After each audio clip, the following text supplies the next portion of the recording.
Great. So, welcome to the Headless Commerce Summit. Thanks so much. You're listening to the architecture talks. So, we're going to be talking about not ditching your CMS as you.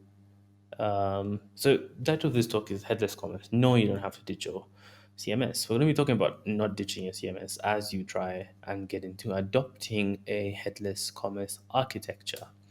My name is Daniel Madalitso Phiri. You can find me online on Twitter as Malgambes. I do developer relations at Strappy, and I'm a disc jockey also on Mixcloud. Um, if you'd like to have a look at the resources that I'm sharing, like the slides and relevant links, you can go to bit.ly/strappy-edgecom for headless commerce. So let's get into this. An overview of what we'll be going into today is we'll be looking at headless commerce and reverse engineering e-commerce, and then two sides of the same coin, which I hope will make sense for everyone as we get deeper into the talk. So, headless commerce and I got this quote from Francois Nadeau, who's the CEO of Snipcart, and it says the goal of headless commerce is to deliver high quality content experiences with tools of choice and then plug in e commerce solutions to the back end that manage all the commerce functionality. And you can see two things highlighted here: content experiences and e commerce functionality. We're going to dissect both of these and then get into various architectures that sort of arrive from this dissection that we'll be doing. So, let's get into what headless means. Strappy, for example, is a headless CMS. And just like headless commerce is separating product and order management from your customer front end, headless does the same for content management. And it delivers all your content via an API. That's the whole concept of headless, both for headless commerce and for headless content management systems. Yeah, so a really good example and diving into the whole concept of content experiences is this website called All Inspired, which is a jewelry store, an online jewelry store that does bespoke jewelry for mostly women. And for experience focused brands, such as like lifestyle products, you see a lot of people who get into content led or experience led strategies. And this is the perfect use case for a headless e commerce architecture. Now, let's get into exactly what this content experience was for this website. So, they had this quiz, which they called Who is Your Inner Goddess?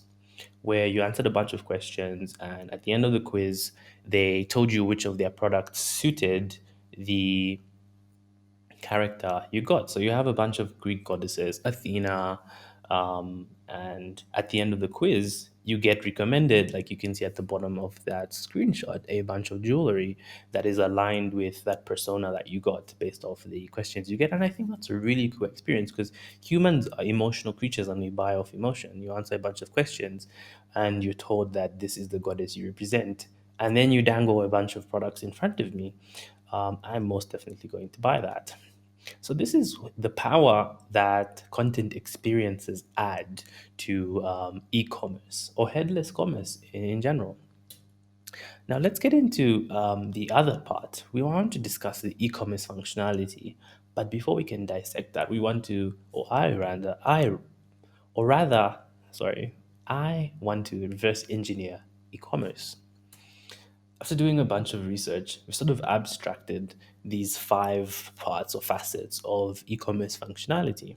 And that's web interface, which is what users interact with, the UI and the UX of your e-commerce application. And then there's cart and checkout, managing like storing items and order management, and then actually checking out and paying and doing all of that stuff. Then you have store management and product management, which deal with your inventory and the logistics around that, adding, updating, keeping track, uh, doing things like reviews and then updates. And then you have content management, of course, which, like the example I gave, manages how you build and integrate experiences around the whole other facets of e-commerce that we have just gone through. So let's look at tools that enable this functionality. So you have add-ons, and at the bottom I have logos for really good examples, like real products. We have tools like Shopify's buy button or Snipcart that can be added on to something. And then these things could deal with things like product management, cart management, or store management. And then we have storefronts, which have a website design built. They have that functionality and they have cart and checkout. You have tools like Vue Storefront, React Storefront, or Shogun. And then we have APIs like Sailor or Commerce Layer that deal with product management and store management in a more fine tuned manner. Now, if you notice something, no one really aces content management. And I think from the dive we went into for why it's important to have content experiences for your headless e-commerce architecture, it's super important. So I feel like CMSs right now are like, my time has come, which is exactly what we want, right? So now let's look at two sides of the same coin. What does that mean? So in our scenario, the coin here is an e-commerce site. And from experience, seeing people build e-commerce sites with a tool like Strappy and a bunch of other headless commerce tools, we see people going in two ways. So it's going all in, and these will start to make more sense as I explain them much deeper, or doing what I have decided to call a flyby. And let's get into these architectures. So a flyby is something that I've seen a lot of developers, freelance developers and agencies do. They really want to get from start to finish, ideation to production, as quick as possible. So what they do is they integrate an architecture like this. You have an add-on, a web app with your front end designed, and then you add maybe cart functionality and checkout functionality, and then store your product, um, or like rather let your CMS handle product management and content management, and then serve that to the web app integrated with the add-ons, of course, and then deliver a fully fledged headless commerce solution to your end users. And this is something I've seen a lot of people do. A step higher than that, which a lot of people are starting to do, and a lot of agencies, because it's really easy to replicate, have really templates that you can get. Oops, that was all right. There we are. Yeah, it's really easy to replicate, or really easy is probably not the right word. Has less friction. You see people using storefronts, where you have the front end sort of already built out, and you can just change up the design. You have something like a checkout and cart functionality built in to this front end application, and then you let your CMS handle the product management, store management, and of course your content management, and then serve up a really nice e-commerce website to your end users. And that's what we see a lot of people doing when we mention the flyby. They really want to get things done really quick. Now let's look at what all in means. Most enterprise, and I mentioned enterprise here because most enterprises already have an existing CMS. And for the architectures we'll see in all in, these architectures really fit right or fit well into the existing infrastructure that enterprise organizations already have. So let's look at what those look like. So for enterprises that want to go all in to the headless commerce architecture, you see them have and invest a lot of time and resources into an API. So you have a deeper dive into tweaking what you can do with these API platforms like Sailor and Commerce Layer.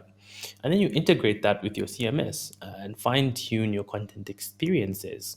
There was a great talk given at StrappyConf by Roy Dirks about stitching together different schemas from a headless commerce platform like Sailor and a headless CMS like Strappy, and then giving and enriching that commerce data, delivering it to your web application that you build, and then finally giving your end users a really nice custom e-commerce experience.